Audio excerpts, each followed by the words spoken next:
Dentista, tem um trabalho novo que foi publicado recentemente sobre os 100 anos de pesquisa em bruxismo e um dado é muito interessante no que diz respeito à prevalência do bruxismo.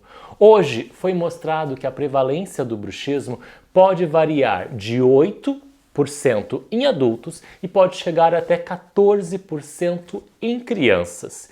E em alguns estudos, o bruxismo do sono chegou a até 40% da amostra dessa população.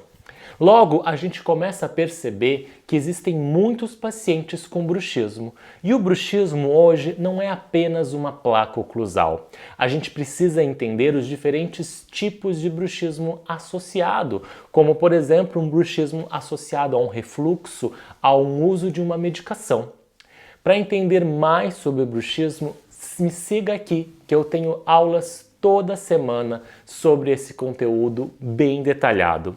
Meu nome é André, eu sou dentista, professor e pesquisador de bruxismo aqui na Université de Paris e eu ensino dentistas a terem segurança no diagnóstico e resolverem 100% dos seus casos clínicos.